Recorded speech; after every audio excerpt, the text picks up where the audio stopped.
Bismillahirrahmanirrahim.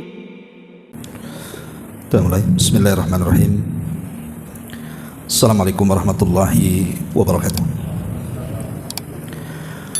Alhamdulillah wassalatu wassalamu ala rasulillah wa ala alihi wa sahbihi wa mawalah wa la hawla wa la quwata illa billahi wa ba'du. Alhamdulillah, segala puja dan puji hanya milik Allah subhanahu wa ta'ala.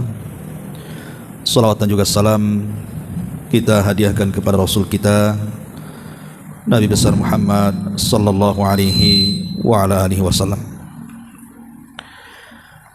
Kita lanjutkan kembali kajian kita, masih membahas fikih daripada Asmaul Husna, dan kita masuk pada nama Allah subhanahu wa ta'ala Al-Afu, Al-Ghafuru, Al-Ghafaru, At-Tawwabu. Al-Afu yang maha memaafkan, Al-Ghafur yang maha mengampuni, Al-Ghafar juga yang maha mengampuni, dan At-Tawwab yang maha menerima tobat. Baik, kita akan bahas satu persatu dari nama Allah subhanahu wa ta'ala Al-Afu dan juga Al-Ghafur. Ma'asyiral muslimin wal muslimat rahimani wa rahimakumullah.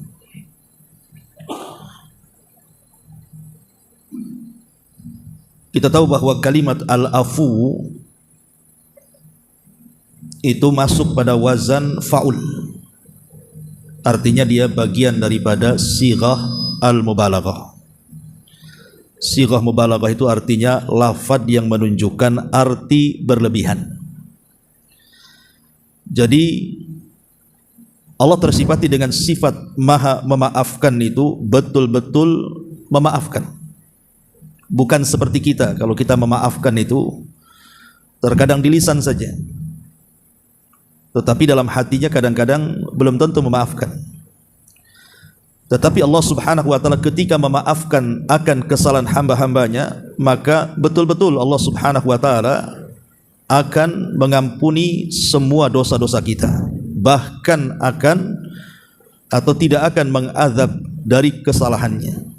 Jadi selain daripada memaafkan seluruh kesalahan kita, Allah juga tidak mungkin mengazab dosa-dosa kita. Itulah kalimat Al-Afu. Ma'asyiral muslimin yang dimuliakan Allah azza wajalla, sebelum saya membaca perkataan mu'alif di sini,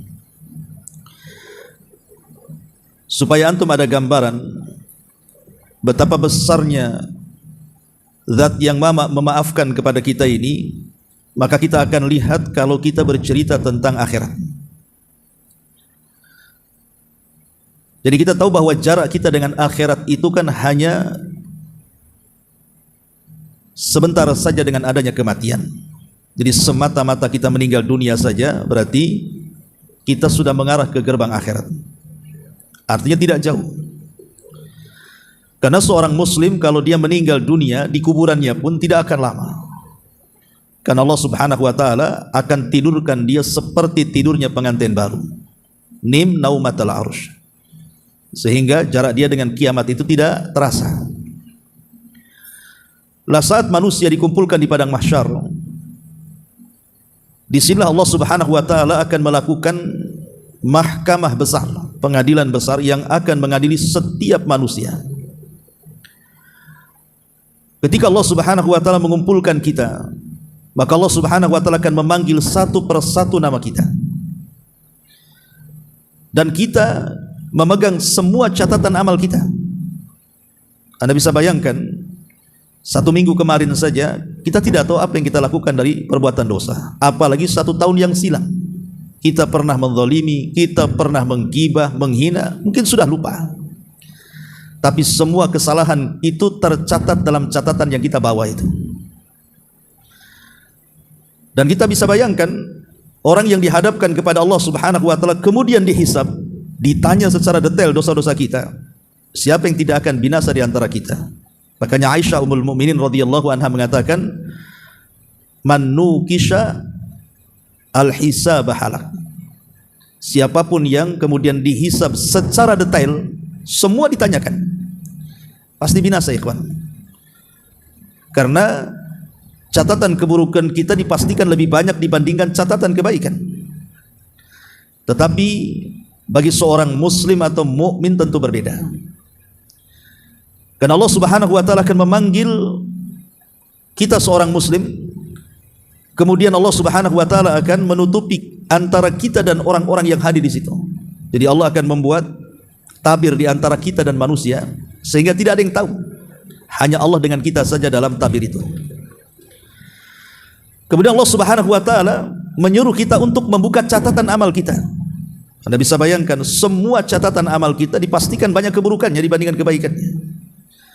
Tapi Allah Subhanahu wa taala kemudian menanyakan sesuatu kepada kita sesuai dengan catatan yang ada pada tangan kita. Tetapi karena seorang muslim, maka pertanyaan pun tidak detail. Dan itu disebut oleh ulama akidah sebagai al-ardu, bukan al-hisab. Atau dengan kata lain hisab yang mudah. Hanya untuk membeberkan catatan amal kita dan diberitahu kepada kita, bukankah engkau begini dan begitu? Bukankah engkau melakukan ini dan itu? Bukankah engkau melakukan maksiat ini dan itu, dan begitu seterusnya? Dan kita hanya mengatakan iya dan iya saja. Tidak ada perdebatan di situ. Nah, setelah kemudian Allah Subhanahu wa taala menyebutkan seluruh dosa-dosa kita di hadapan kita, maka Allah Subhanahu wa taala katakan kepada kita, dahulu di dunia wahai fulan, aku tutupi semua aib-aibmu, dan hari ini wahai fulan, aku ampuni seluruh dosa-dosamu. Satartuka al-yauma satartuka fid dunya wa aghfiru lakal yauma. Dulu di dunia aku tutupi aibmu, dan sekarang di akhirat ku ampuni dosa-dosamu. Ketika kemudian hamba ini mendengar perkataan Allah Subhanahu wa taala, dia keluar dari tabir Allah, kemudian menghadap manusia dan mengatakan dengan bangganya sambil memegang catatannya dan mengatakan, bacalah catatanku ini. Ha umqra'u kitabiyah. Bacalah catatanku ini, karena dia merasa bahwa dia sudah akan selamat. Dan itu menunjukkan apa? Keagungan bagaimana sifat Allah itu al-afu. Allah itu zat yang maha memaafkan. Ma'asyiral muslimin yang dimuliakan Allah Subhanahu wa taala, makanya sifat yang agung ini, ketika para nabi dan rasul mengetahui bahwa Allah Subhanahu wa taala memiliki sifat al-afu, zat yang maha memaafkan, maka mereka berusaha untuk mencontohnya.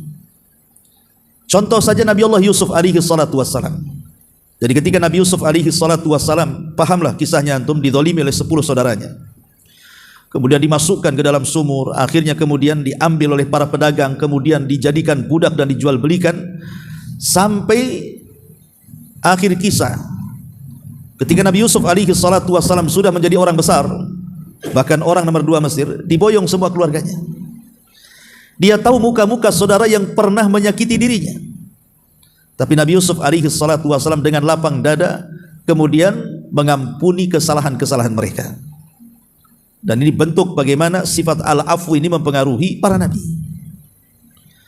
Atau tidak jauh-jauh dari Nabi Yusuf, Nabi kita Muhammad sallallahu alaihi wasallam saja. Kita tahu di awal dakwahnya 13 tahun itu ngeri. Bagaimana Nabi SAW dan para sahabatnya ditekan, diintimidasi, disiksa, bahkan diusir, bahkan ada upaya pembunuhan dan lain sebagainya. Ketika terjadi Fathu Mekah, Rasul sudah berhasil mengislamkan banyak manusia di Madinah, kemudian memiliki pasukan besar, dikepunglah Mekah itu, yang kemudian peristiwanya disebut Fathu Mekah. Lah setelah kemudian Mekah dikuasai Nabi SAW, Rasul meminta semua manusia dikumpulkan di haram. Nabi hafal muka-muka orang-orang yang pernah menyakiti dia dan para sahabatnya, yang pernah menyiksa dia dan para sahabatnya. Rasul hafal satu persatu. Tapi Nabi SAW dia tidak marah dan tidak dendam. Justru Rasul mengatakan di hadapan orang-orang Quraisy itu, idhabu fa antumut tulaqa, kata Rasul. Pergi kalian karena kalian semua sudah kumaafkan. Begitulah pengaruh sifat al-afu kepada para nabi, yang kemudian diwariskan kepada para sahabatnya. Contoh saja Abu Bakar Siddiq radhiyallahu an. Ketika terjadi haditsatul ifki, cerita tentang kebohongan berita akan berzinahnya Aisyah ummul mukminin dengan Safwan ibn Mu'attil. Kisahnya ma'ruf. Wa Aisyah dituduh oleh orang-orang munafik berzinah dengan seorang sahabat namanya Safwan ibn Mu'attil. Gara-gara ketika Aisyah di tengah jalan dalam pulang dari peperangan itu, Aisyah ingin buang hajat. Kemudian menjauh dari pasukan. Lah pasukan ini tidak paham bahwa Aisyah ini belum naik ke rumah-rumah untanya. Pasukan kemudian pergi, ditinggalkan Aisyah yang sedang buang hajat itu.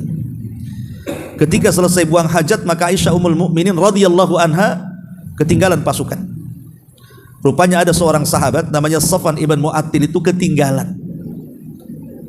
Ketika dia melihat Aisyah ummul mukminin, dia langsung turun dari untanya dan mempersilahkan Aisyah naik ke untanya, kemudian menyusul pasukan.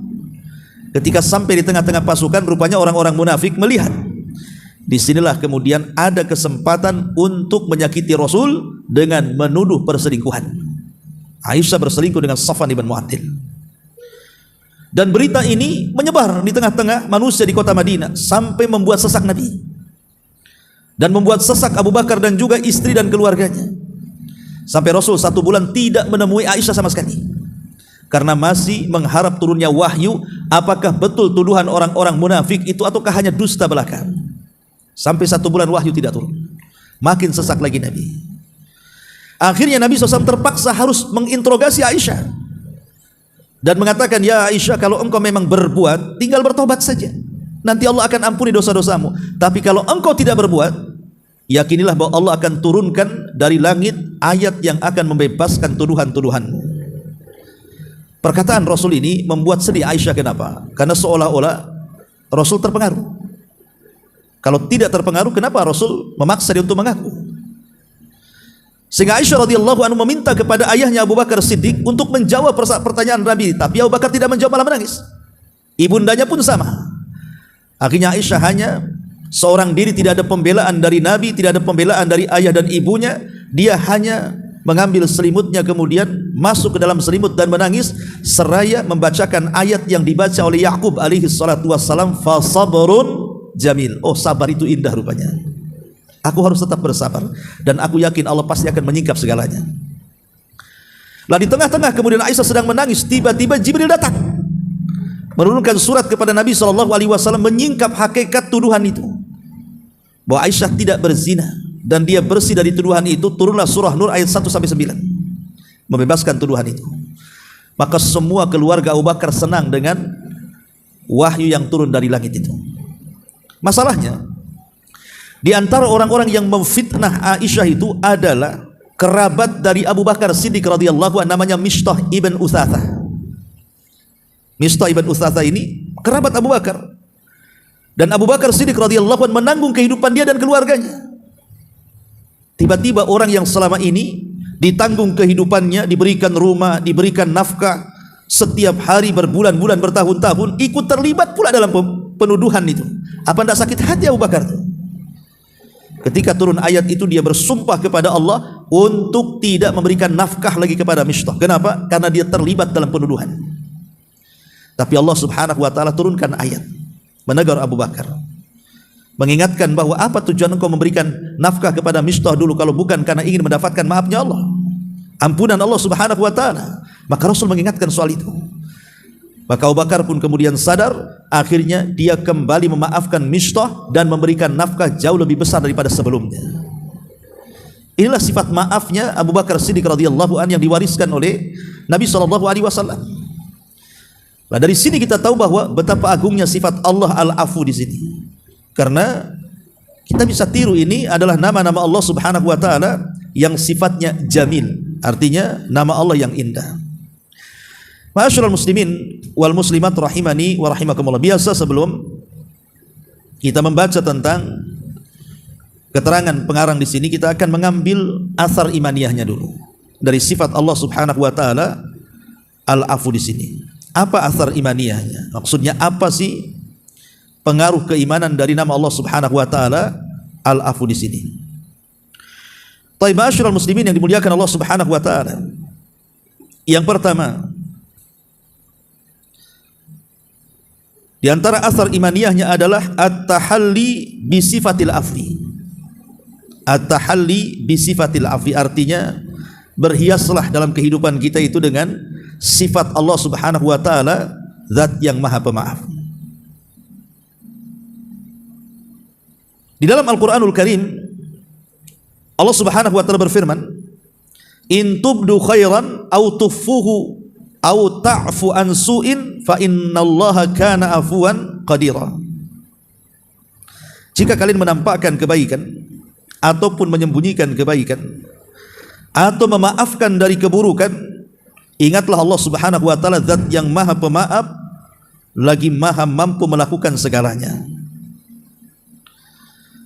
Disebutkan oleh Al-Qadi Al-Baydawi rahimahullahu taala, maksudnya di sini adalah ketika Allah mengatakan au ta'fu an su'in, maksudnya yukthirul afwa anil usati ma'a kamali qudratihi 'alal intiqam. Maksudnya Allah Subhanahu wa taala itu ketika disifati dengan sifat afu, dia memaafkan kepada siapapun makhluknya yang bermaksiat kepadanya, padahal Allah sanggup untuk menyiksanya. Ya.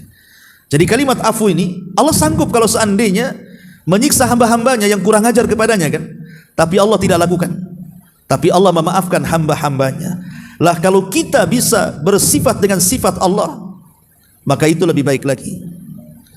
Makanya dahulu ada seorang alim dari kalangan ahlil bait namanya Ali ibn Husain ibn Ali ibn Abi Talib, atau dikenal dengan Zainul Abidin, satu-satunya keturunan Husain yang selamat di Karbala.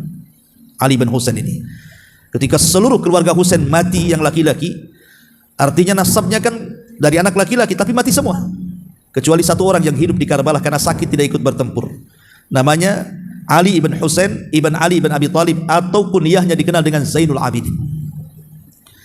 Zainul Abidin ini dia punya budak. Jadi satu hari Zainul Abidin mengatakan kepada budaknya, ambilkan minuman hangat kepadaku. Akhirnya kemudian diambilkan minuman itu, rupanya minuman itu bukan hangat, agak panas. Allah takdirkan dia ketika hendak memberikan minuman itu tersandung kakinya, jatuhlah minuman ini terkena pakaian Ali bin Husain ini. Tentu ikhwan, kalau antum sebagai majikan kemudian pembantu melakukan hal yang seperti itu, ada sebagian majikan tentu akan marah, seolah-olah gak becus kerjanya, apalagi sampai kemudian minuman yang panas itu sampai mengguyur badannya kan begitu, pasti akan marah. Tetapi kemudian tiba-tiba sang budak ini membacakan ayat Al-Quran. Sebelum Ali bin Husain marah ini, dia membacakan ayat Al-Quran tentang sifat orang-orang yang beriman, wal kadhiminal ghaidha, bahwa di antara sifat orang-orang yang beriman adalah yang menyembunyikan kemarahannya. Mendengar ayat itu dibaca, tadinya mau marah nih, tak jadi, karena di antara sifat orang yang beriman itu menyembunyikan kemarahannya. Kemudian dibacakan lagi ayat setelahnya, wal kadhiminal ghaidha wal 'afina 'anil nas, dan sifat orang yang beriman yang kedua adalah memaafkan kesalahan manusia. Ketika dia mendengar itu dibaca, tiba-tiba afautu angka, kalau begitu aku maafkan kesalahanmu. Bayangkan, wal kadhiminal ghaidha wal 'afina 'anil nas. Kemudian dibacakan lagi, wallahu yuhibbu al muhsinin, Allah suka dengan orang-orang yang berbuat baik. Maka kata Ali bin Husain, a'taqtuka liwajhillah, kalau gitu kemerdekakan kau di jalan Allah. Tak jadi marah, malah dimerdekakan. Sebagian. Ya. Ini bagaimana sifat ulama salaf kan? Ya, berhias dengan sifat al-afu di sini. Padahal sebenarnya Ali bisa saja memecat budaknya atau memarahinya kan? Sebagaimana Allah juga sanggup menyiksa hamba-hamba yang bermaksiat kepadanya, tapi tidak, malah memaafkan. Maka orang yang bersifat dengan sifat al-afu ini sangat indah sekali. Ini yang pertama athar al-imaniyahnya. Ma'asyiral muslimin yang dimuliakan Allah Subhanahu wa taala. Kemudian yang kedua, al-afu di sini sababun linailil maghfirah. Sebab orang itu akan mendapatkan ampunan dari Allah Subhanahu wa taala. Kisah Abu Bakar tadi yang memaafkan Mistah ibn Utsatsah, padahal dia sudah menuduh putrinya Aisyah kan, tapi dimaafkannya.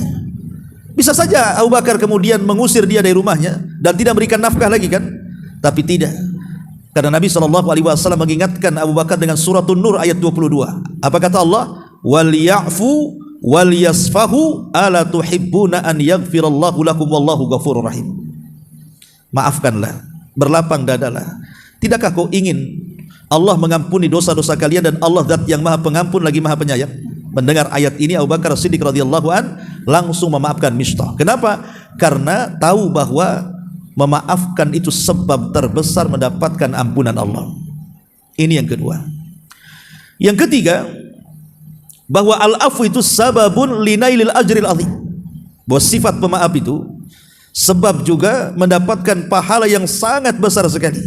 Dan itu disebutkan dalam surah Asy-Syu'ara ayat 40, faman afa wa aslaha fa ajruhu 'ala Allah. Siapa yang mudah memaafkan dan memperbaiki diri, maka pahalanya ditanggung Allah. Dan ketika pahalanya tidak disebutkan ditanggung Allah Subhanahu wa taala, dirahasiakan, tentu bukan pahala kecil. Kalau pahala dirahasiakan sama dengan pahala puasa. Ketika Allah mengatakan dalam hadis kursi itu, as-saumu li wa ana azzibihi, puasa itu milikku kata Allah, aku yang akan membalasnya. Artinya pahala puasa itu kan disembunyikan Allah. Lah sesuatu yang bersifat disembunyikan Allah berarti pahala itu tidak kecil, besar. Maka yang memaafkan juga sama. Memang memaafkan itu berat. Minta maaf berat, tapi memaafkan lebih berat lagi kan gitu. Tetapi bagaimanapun kalau orang memaafkan itu lebih baik lagi. Kemudian juga di antara asar imaniyahnya bahwa al-afu itu sababun linaili taqwa. Sebab orang mendapatkan ketakwaan kepada Allah Subhanahu wa taala sebagaimana Allah katakan dalam surah Al-Baqarah ayat 237, wa anta'fu aqrabu littaqwa. Kalau engkau memaafkan maka itu lebih dekat kepada ketakwaan. Kemudian juga al-afu sababun al-fauju bil jannah.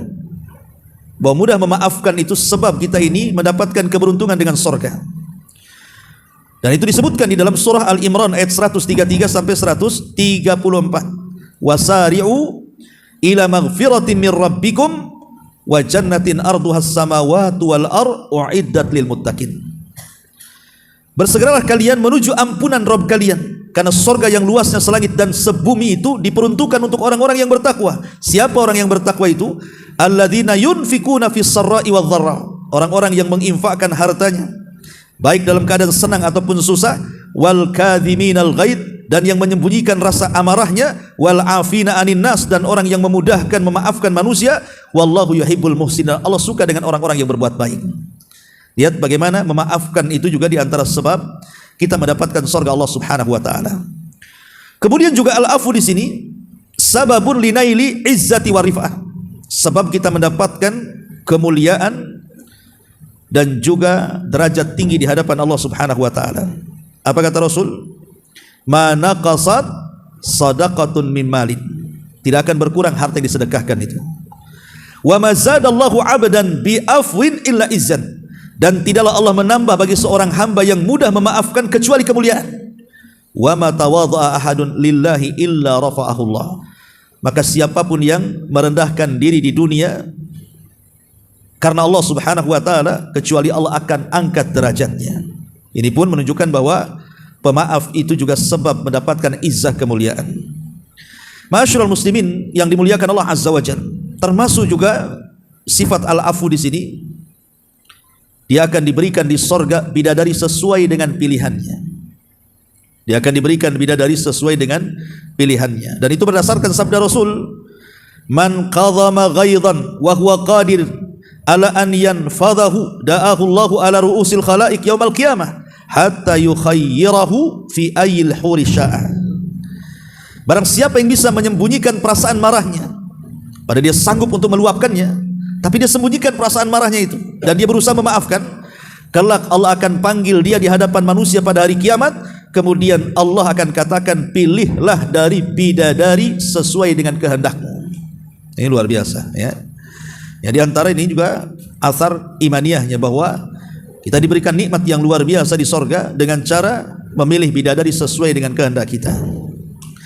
Ma'asyiral muslimin yang dimuliakan Allah Subhanahu wa taala, termasuk juga jadikan sifat ini untuk doa-doa kita.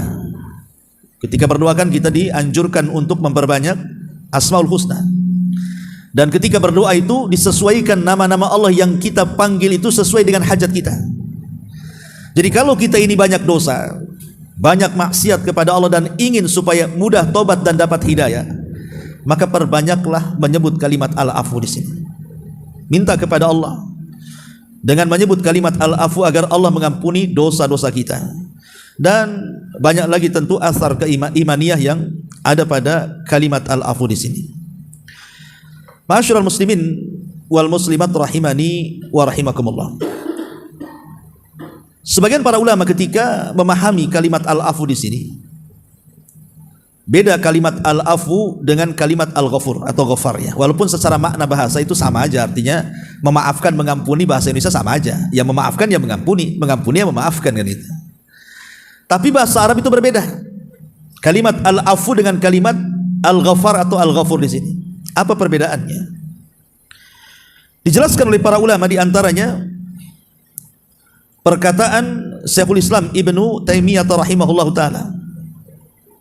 Syekhul Islam Ibnu Taimiyah rahimahullahu taala, beliau mengatakan bahwa kalimat afu itu artinya al-mahwu. Al-mahwu itu artinya menghapus semua kesalahan kita.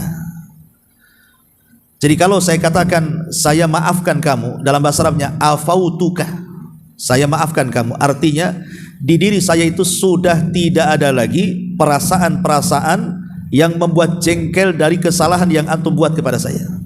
Jadi ketika saya maafkan dengan kalimat afautuka, ya sudah, memang sama sekali saya maafkan semuanya. Seolah-olah antum itu tidak pernah berbuat salah lagi sama saya. Jadi menghapuskan semua pengaruh-pengaruhnya. Tapi kalau kalimat, pamannya saya katakan dalam bahasa Arabnya ghafartuka, aku ampuni kamu. Kalimat ghafartu ini belum tentu saya maafkan semuanya.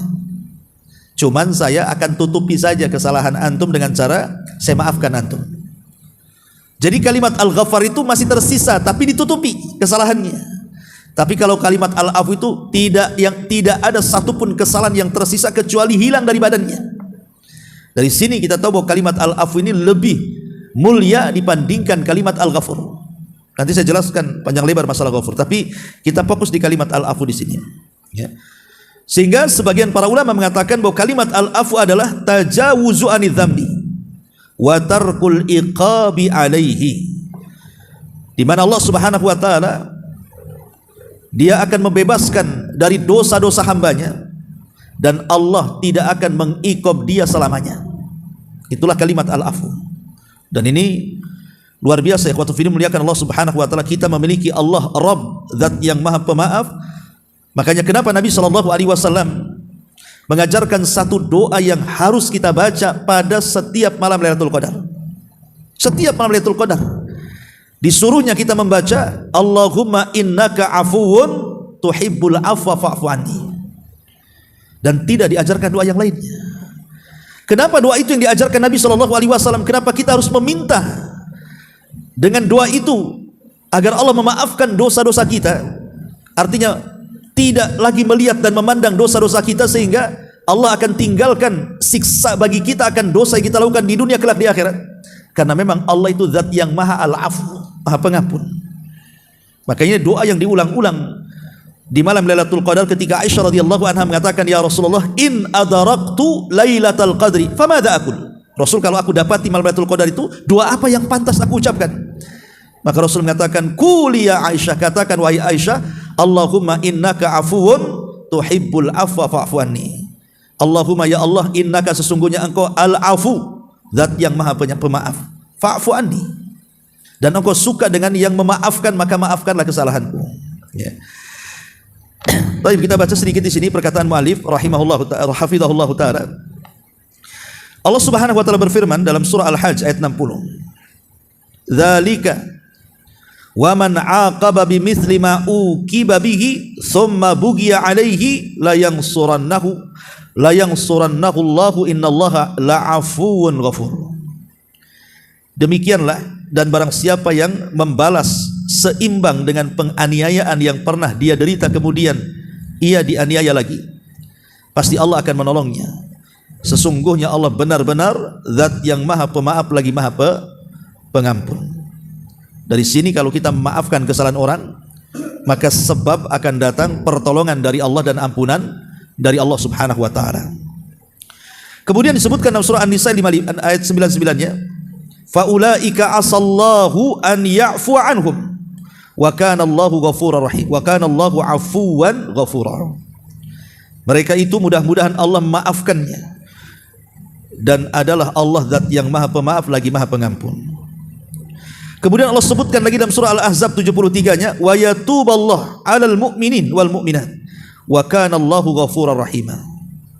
Dan sehingga Allah menerima taubat orang-orang yang beriman laki-laki dan perempuan, dan Allah maha pengampun lagi maha penyayang. Ini sudah masuk pada kalimat Al-Ghafur, ya. Baik, kita lewati saja karena ayat-ayat ini mencakup semua nama yang tertera dalam babnya, Al-Afu, Al-Ghafur, Al-Ghaffar, dan juga At-Tawwab. Kita masuk pada halaman ke 234-nya saja. Di situ mu'alif hafizahullah ta'ala membagi tentang Al-Afu, ampunan Allah Subhanahu wa ta'ala itu ada dua macam.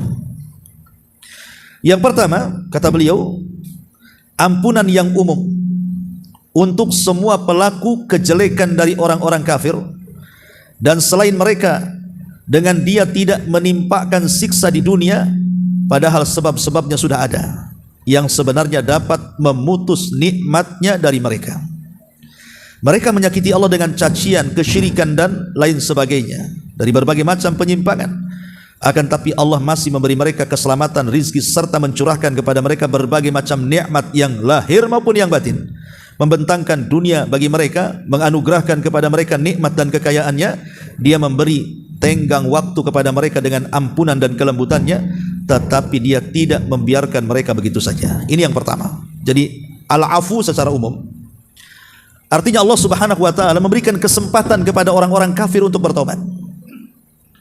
Terkadang kita bertanya pada diri kita sendiri, kok enak orang-orang kafir itu ya? Di antara mereka terkadang lebih sehat dibandingkan kita, lebih kaya dibandingkan kita, lebih sukses dibandingkan kita, usahanya lebih besar dibandingkan kita. Kita yang beriman, kita yang sholat, yang puasa, yang baca Quran, yang zikir, hidupnya kok gini-gini saja ya. Maka kita katakan bahwa itu hanya sekedar istidraj saja, ikhwan. Sanastadrijuhum min haitsu la ya'lamun. Sengaja Allah mengulur-ulur waktu. Mereka tidak tahu bahwa ketika Allah mengulur-ulur waktu itu bentuk istidraj sampai pada waktunya ketika mereka tidak bertobat, tidak masuk dalam Islam, maka Allah akan datangkan kepada mereka azab tidak di dunia, di akhirat. Makanya kemudian kita tidak perlu silau dengan kekayaan orang-orang kafir itu, karena itu hanya istidraj saja. Tetapi istidraj itu menunjukkan apa? Allah itu zat yang maha pemaaf. Ketika orang-orang Yahudi lancang dengan mengatakan di hadapan Allah Subhanahu wa ta'ala bahwa Allah itu fakir wa nahnu agniya, kami ini, Allah itu fakir, kami yang kaya. Ini kan ucapan kurang ajar, ikhwan. Masa orang Yahudi mengatakan innallaha fakirun wa nahnu agniya, Allah itu fakir, kami yang kaya. Yadullah maglulah, tangan Allah terbelenggu, kata orang-orang Yahudi itu. Bahkan orang-orang Nasrani mengatakan innallaha thalithu thalatha, Allah itu satu di antara tiga Tuhan, three in one ya. Dan banyak ucapan-ucapan atau ucapan orang-orang musyrik yang mengatakan kemudian malaikat-malaikat Allah itu banatullah, anak-anak putri Allah, dan lain sebagainya dan lain sebagainya. Banyak ucapan-ucapan kekufuran, kesyirikan, belum lagi perbuatan mereka yang jelas-jelas menyekutukan Allah kan. Harusnya mereka itu sudah dapat azab, sudah jelas-jelas mereka menyekutukan Allah Subhanahu wa ta'ala. Tapi kenapa mereka dibiarkan? Kenapa mereka tidak diazab oleh Allah Subhanahu wa ta'ala di atas kelancangan mereka? Coba. Karena mereka masih dinaungi dengan Al-Afu secara umum, zat yang maha pemaaf secara umum. Allah masih memaafkan mereka, memberikan kesempatan untuk bertobat kepada mereka. Kalau tidak, maka itu hanya istidraj saja bagi mereka. Ini yang pertama. Kemudian yang kedua, ampunan yang khusus bagi mereka yang bertobat dan yang meminta ampun, yang berdoa, yang beribadah, dan yang tertimpa musibah dan mereka bersabar seraya mengharapkan pahala Allah.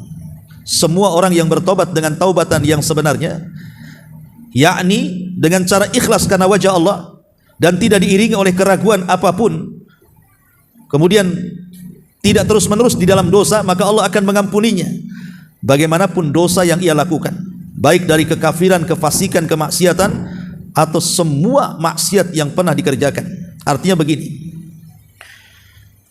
Sebesar apapun maksiat kita orang yang beriman, hatta sampai ke taraf kufur, syirik, munafik sekalipun, apalagi dosa-dosa besar, apalagi dosa-dosa kecil kan itu. Kalau kita datang kepada Allah Subhanahu wa taala meminta maafnya, pasti Zat yang Maha Pemaaf itu akan memaafkan kita sebesar apapun dosa kita. Allah masih memberikan kesempatannya. Hatta sekalipun kita sudah minta maaf kemudian dimaafkan, kemudian terjerumus lagi ke dalam dosa yang sama atau dosa lainnya, kemudian kita meminta ampun, Allah tetap ampuni. Karena selama pintu tobat itu terbuka, masih Allah Subhanahu wa taala masih mengampuni dosa kita. Selama nyawa belum ditenggorokan dan sebelum matahari terbit dari arah barat, kalau kita meminta ampun kepada Allah, yakini Allah pasti mengampuni dosa kita. Karena Allah itu Al-Afu, Zat yang Maha Pemaaf. Lihat, Allah mengatakan, "Qul ya ibadiyalladzina asrafu ala anfusihim." Katakanlah wahai Muhammad, hai hamba-hambaku yang melampaui batas terhadap diri-diri mereka. Lihat bahasa Allah. Allah tidak memerinci dosa. Pokoknya yang melampaui batas. Entah melewati sampai ke tingkat kufur, entah melewati batas sampai ke tingkat syirik, sampai ke tingkat bid'ah, sampai ke tingkat kemunafikan dan begitu seterusnya. Umum, ya.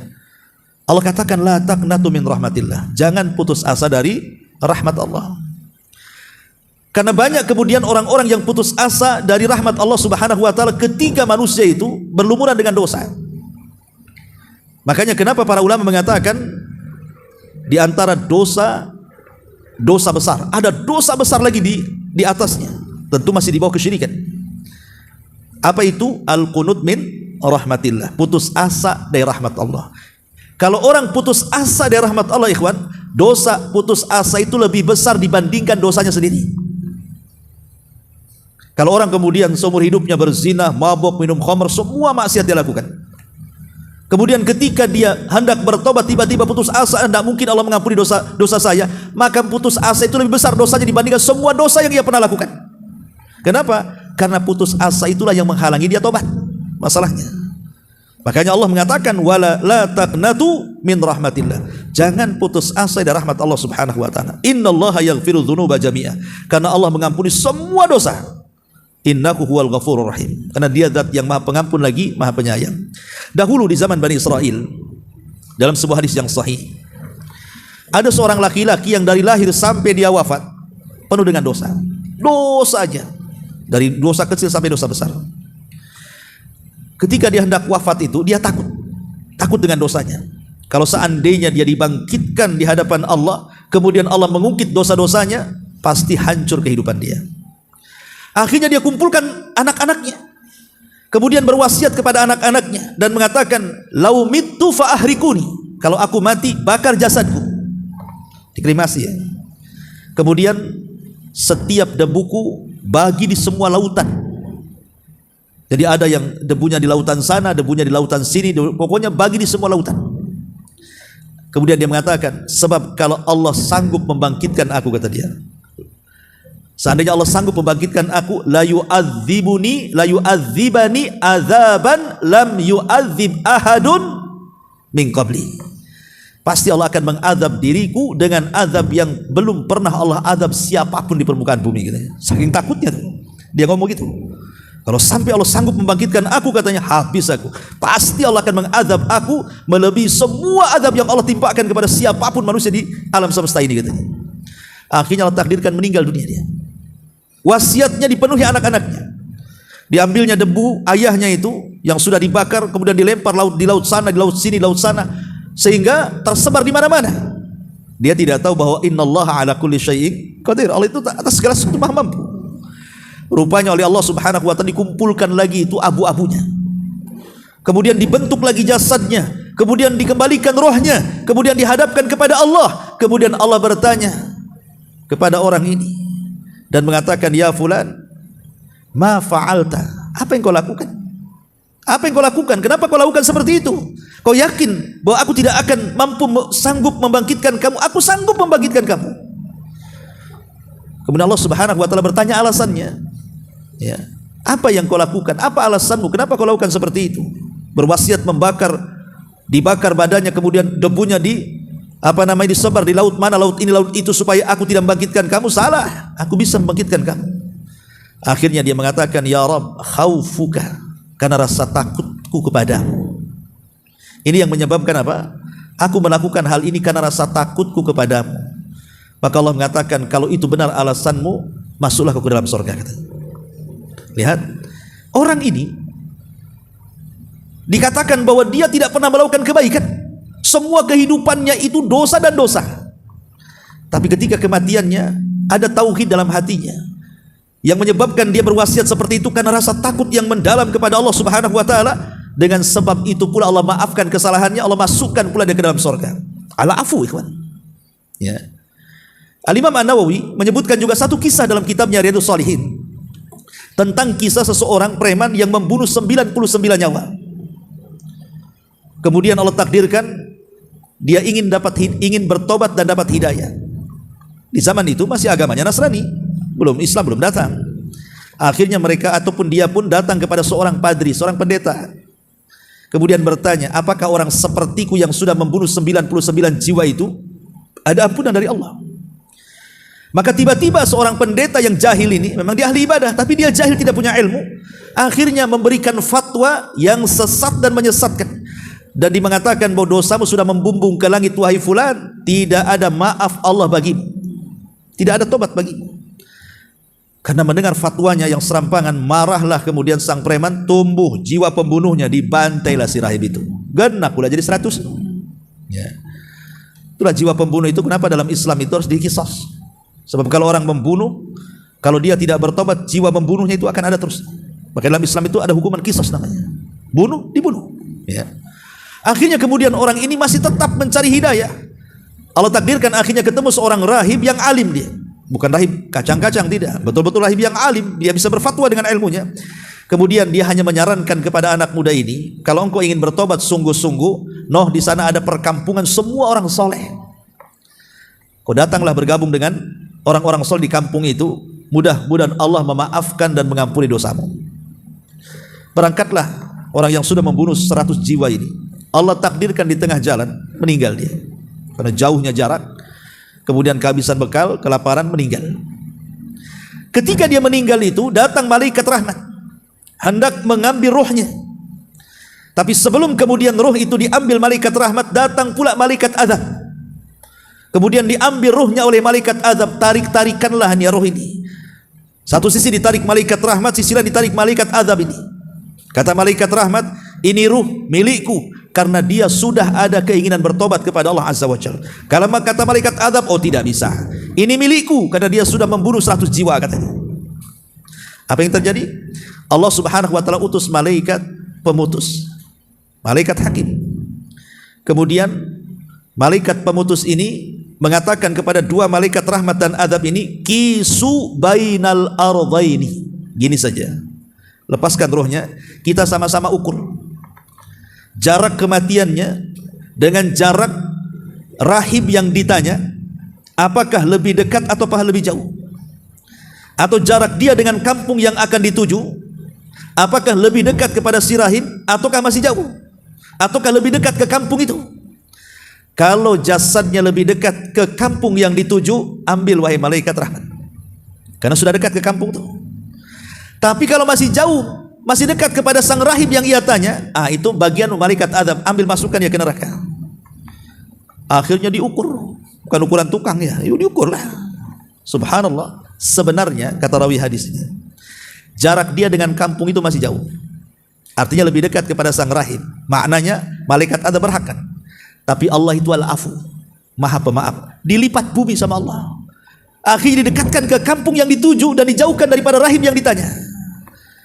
Coba bayangkan, Allah lipat, bayangkan, pada masih jauh itu, tapi Allah lipat supaya jasadnya dekat dengan kampung itu. Ya, itulah al-afu namanya, karena Allah zat yang maha pengampun. Maka kemudian ketika lebih dekat kepada kampung itu, kata malaikat hakim, engkau wahai malaikat rahmat berhak dengan roh ini, bawalah dia ke surga. Lihat bagaimana Allah Subhanahu wa taala al-afu di sini. Atau contoh yang lain, ma'asyiral muslimin yang dimuliakan Allah Subhanahu wa taala, ketika terjadi duel antara tukang-tukang sihir tukang-tukang sihir Fir'aun dengan Musa. Kita tahu bahwa tukang sihir Fir'aun ini dari kecil sampai dia bertarung dengan Nabi Musa itu bergelut dengan sihir. Yang namanya ilmu sihir ya pasti dekat dengan setan, tidak mungkin dekat dengan Allah. Semua ilmu sihir itu dekat dengan setan, dengan jin, dengan iblis, dengan dedemit dan yang sejenisnya kan. Artinya lebih banyak kesyirikan.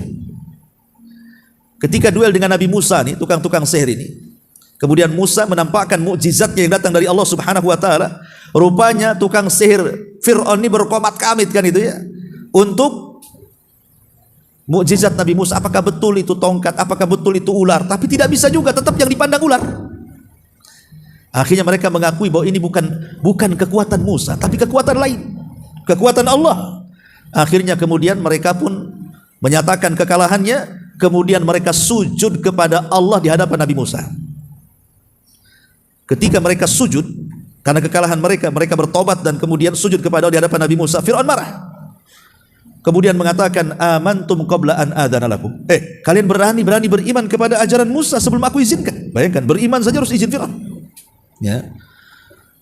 Saya akan patahkan tangan dan kaki kalian dan akan saya salib badan-badan kalian. Akhirnya kemudian betul-betul ketika mereka tidak mau rujuk, kembali menuhankan Fir'aun pun membantai seluruh tukang-tukang sihir ini.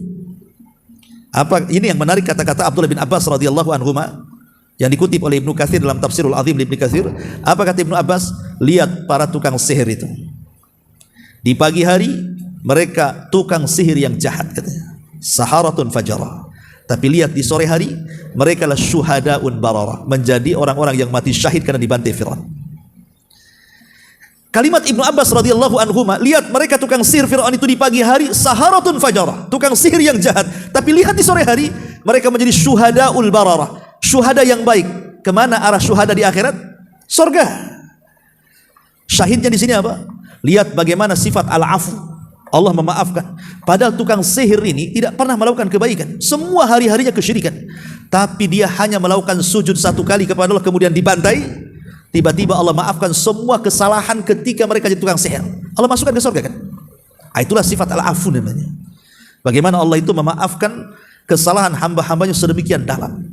Dan banyak lagi lah kalau kita contohkan tentang sifat Allah Subhanahu wa taala. Makanya di sini Allah mengatakan, "Qul ya ibadiyalladzina asrafu ala anfusihim la taqnatu min rahmatillah innallaha yaghfiru dzunuba jami'ah innahu huwal ghafurur rahim."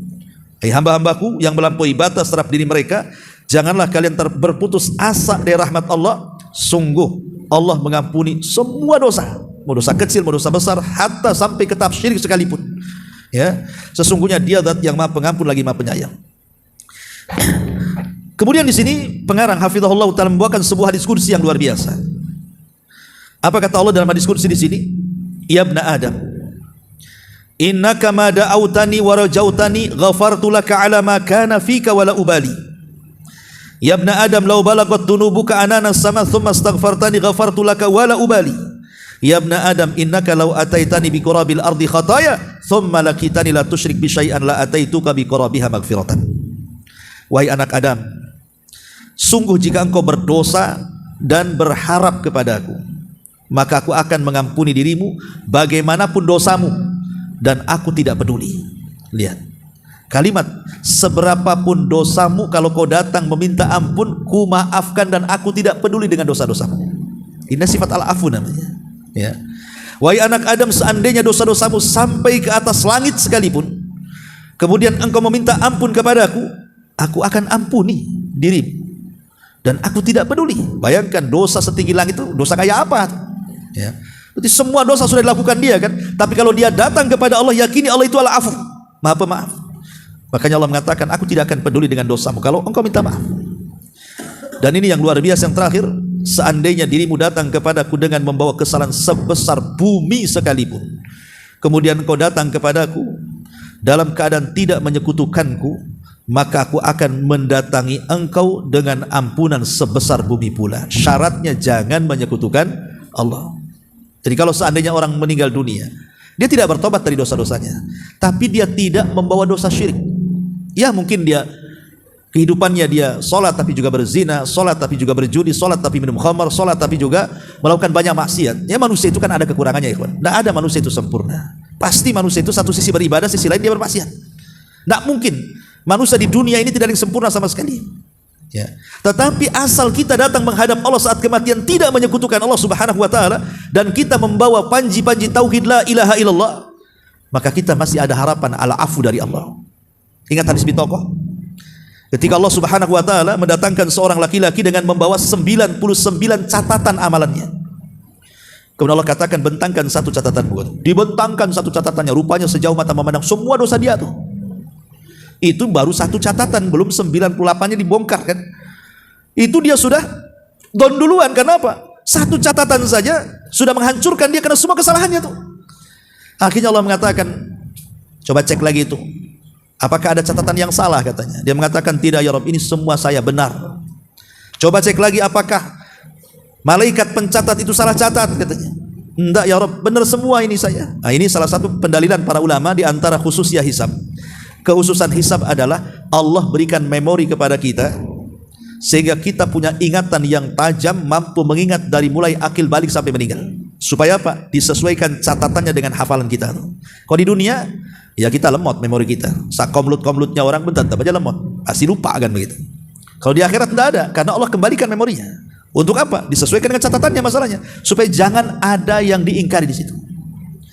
Akhirnya setelah yakin itu semua catatannya, Allah mengatakan, alakah hasanah? Oke, dengan kau tahu satu catatan yang sejauh mata memandang semua kesalahanmu itu, punya nggak kau kebaikan yang bisa menandingi catatan ini katanya? Dia mengatakan, ya Rabb, seandainya aku punya kebaikan katanya, apalah arti kebaikanku dengan catatan ini semua katanya. Dia sudah ngedown duluan. Ya. Akhirnya kemudian dia pun sudah hampir melangkah ke neraka. Allah panggil dan mengatakan, demi Allah wahai fulan, engkau memiliki satu kebaikan. Dikeluarkanlah satu kartu sakti itu, tulisan la ilaha illallah. Tapi hamba ini tidak percaya juga. Akhirnya Allah datangkan timbangan. Kemudian yang 99 catatan diletakkan di satu neraca. Kemudian la ilaha illallah diletakkan di neraca satunya. Lihat bahasa hadis, tosat bihinna la ilaha illallah. Kalimat tosat itu artinya la ilaha illallah menjadi melesat ke atas.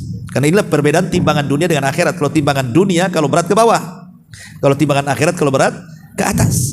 Ya, tosat bihinna la ilaha illallah. Rupanya la ilaha illallah lebih berat dibandingkan 99 catatan keburukannya. Itulah bentuk al-afu namanya. Allah itu memaafkan hamba-hambanya selama kita datang tidak menyekutukan Allah Subhanahu wa taala. Ya. Kemudian juga beliau mengatakan di antara bentuk ampunannya adalah bahwa kebaikan dan amal saleh dapat menggugurkan kejelekan dan kesalahan. Ini sifat al-afu juga. Innal hasanat yudhibna sayyi'at, sesungguhnya perbuatan-perbuatan yang baik itu bisa menghapuskan perbuatan-perbuatan dosa. Dan ini sifat al-afu dari Allah. Semata-mata pamannya hari ini kita melakukan dosa, di hari yang sama kita melakukan amal soleh, maka amal soleh ini cukup menghapuskan dosa yang baru dia kerjakan. Contoh satu hadis, ada anak muda di zaman Nabi. Anak muda ini berkhalwat dengan seorang gadis. Dia tidak berzina dengan zina besar, tidak. Dia hanya berkhalwat, ya pegang-pegang, cium-cium, wajarlah anak muda. Tapi di mata para sahabat, walaupun dia tidak berzina besar, itu sudah dianggap dosa besar, berkhalwat itu. Sehingga dia datang kepada Nabi SAW dan mengatakan, ya Rasul, fa'altu dzamban aziman, aku sudah melakukan dosa besar ya Rasulullah. Bagaimana caranya aku minta ampun kepada Allah, katanya. Kemudian dia menceritakan dosanya, dia berkhalwat dengan seorang gadis. Maka Rasul mengatakan, hal shallaital asra jamaah, apakah engkau tadi waktu aku salat asar kau ikut jamaah? Maka laki-laki ini mengatakan, ya, aku ikut jamaah di belakang wahai Rasul. Maka Rasul mengatakan, idhab faqad ghafarallahu lak, pergi, dengan semata-mata kau salat jamaah tadi, Allah sudah ampuni dosa khalwatmu, katanya. Lihat bagaimana sifat al-afu di sini. Sama juga dengan seorang laki-laki, seorang kakek yang usianya sudah hampir 100 tahun lebih, di mana semua dosa dilakukan dia. Karena dia orang kafir, semua dosa dilakukan dia. Dia datang kepada Nabi. Dia mengatakan, ya Muhammad, afidinika minat taubah, apakah dalam agamamu ada tobat orang sepertiku, katanya. Kata Rasul, ya. Tashhadu an la ilaha illallah wa anni rasulullah, bersaksilah bahwa tidak ada sembahan yang berhak disembah kecuali Allah, aku adalah utusan Allah. Kata kakek ini, cukup dengan itu. Kata Rasul, cukup dengan itu. Langsung dia mengatakan, asyhadu an la ilaha illallah wa asyhadu annaka rasulullah. Ketika kakek ini mengatakan dua kalimat syahadat, Rasul langsung bertakbir dan Allah berkata, Allahu akbar, qad baddalallahu as-sayyi'ahu hasanat, katanya. Allahu akbar, Allah sudah menggantikan kesalahan-kesalahan dia dengan kebaikan, katanya. Hanya semata-mata masuk Islam, semua kesalahan sebelum Islam gugur. Itulah sifat al-afu namanya. Allah itu zat yang maha pemaaf. Ma'asyiral muslimin yang dimuliakan Allah Subhanahu wa taala, dan kalimat setelahnya juga bicara soal ampunan. Tapi untuk sifat Al-Ghafur insyaallah kita ulas minggu depan saja. Wallahu alam. Ini yang bisa saya sampaikan tentang sifat Al-Afu, zat yang maha memaafkan. Wallahu a'lam bishawab. Kita tutup dengan doa